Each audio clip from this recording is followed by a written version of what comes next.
orang-orang yang sudah kedung berkarat batinnya itu, petunjuk-petunjuk itu disebut sebagai sebuah kezaliman. Disebut kezaliman. Padahal kenyataannya di hadapan orang yang cerdas itu, perlakuan kasar mereka yang jauh dari Allah Subhanahu wa taala itu jauh lebih merupakan kezaliman. Jadi karena ketidakbersambungan, karena tidak ada konvensi di antara keduanya ini, maka kemudian di antara keduanya itu tidak ketemu, dan karena tidak ketemu maka kelompok si bodoh itu memandang orang-orang yang tugasnya hanyalah memberikan cahaya petunjuk itu melakukan adanya perbuatan-perbuatan zalim bagi orang-orang ini.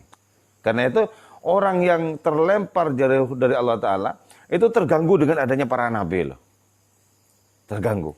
Jadi para nabi itu bagi mereka itu gangguan. Gangguan terhadap apa?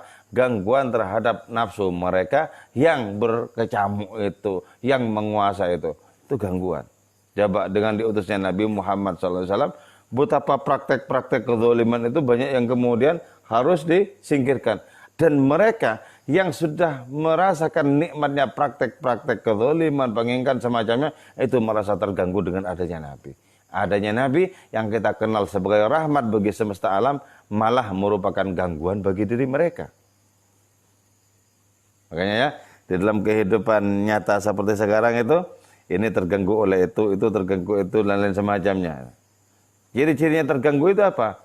Ciri-ciri terganggu itu kan garang menyerang sana sini, garang. Terganggu itu.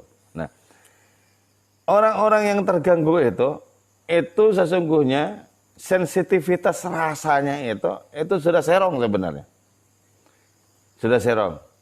Sensitivitas rasa dalam batinnya itu serong. Karena itu penilaian-penilaian mereka tidak bisa dijadikan acuan. Jadi misalnya, oh ini enggak benar, itu enggak benar. Tidak ada bukti kecerdasan di sana. Coba ditelaah dengan baik-baik, dengan berbagai macam referensi dan lain semacamnya misalnya. Belum tentu apa yang dikatakan tidak benar itu betul-betul tidak benar, belum tentu. Boleh jadi itu diungkapkan karena adanya kebencian.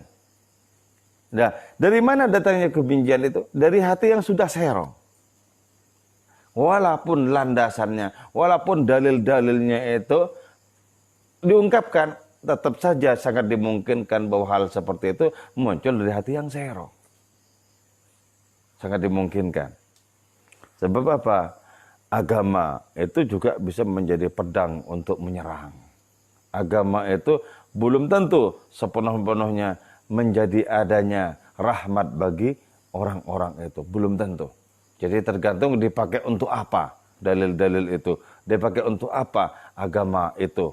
Apakah dipakai untuk kendaraan, untuk melampiaskan kebencian, atau untuk adanya kasih sayang disebarluaskan kemana-mana. Nah, itu, karena itu belum pasti ya, belum tentu. Jadi lihat tentang, coba kan, lahiriahnya itu gini sebenarnya.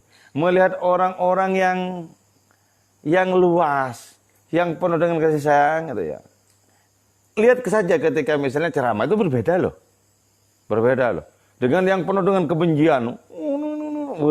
Itu enggak ada luas-luasnya, enggak ada roman-romannya yang mencerminkan tabasumnya Nabi itu, enggak ada itu. Enggak ada. Jadi maunya pokoknya setiap yang bukan kami itu salah. Itu maunya begitu. Sehingga apa? Beragama itu digerakkan oleh adanya ketidaksukaan, oleh adanya kebencian. Nah, dari hati yang seperti itu, dari perilaku seperti itu, kita tahu bahwa orang seperti itu mirip-mirip dengan orang yang tidur di dalam masnawinya Rumi.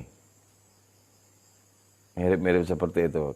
Berarti apa? Berarti agama tidak sepenuhnya menjadi sarana pencerahan bagi dirinya.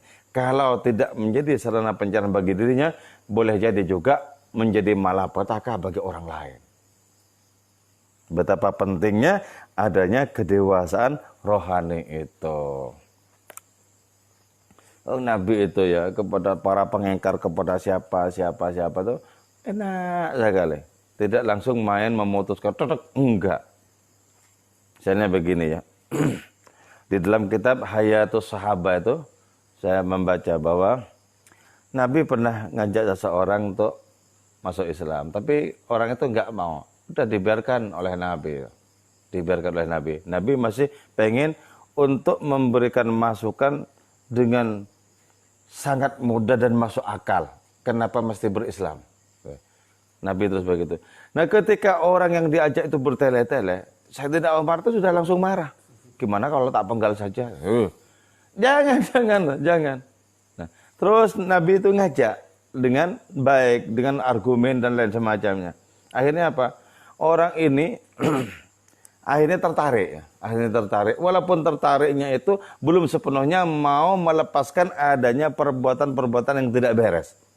Tapi tertarik sedikit saja, itu sudah menjadi peluang untuk bisa menerima kebenaran dari Nabi itu. Terus setelah itu, Nabi itu bersabda kepada Sayyidina Umar, andaikan tadi itu engkau lakukan, andaikan aku mengiyakan ketika kau bilang bagaimana akan kutebas lehernya, kalau di waktu itu, hal itu kau lakukan, maka dia akan masuk neraka karena itu. Coba saksikan sekarang, betapa Allah sudah mulai membukakan hatinya. Jadi kepada orang yang begitu-gitu saja, Nabi itu masih begitu tersenyum, begitu luas, begitu romannya itu menjanjikan.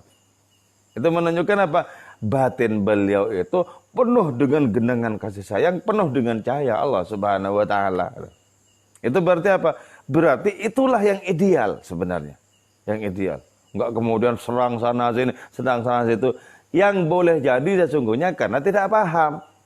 Karena tidak paham, maka kemudian bilang, enggak ada itu dalilnya. Wah, kan enggak. Jangan-jangan perkara karena tidak paham itu loh.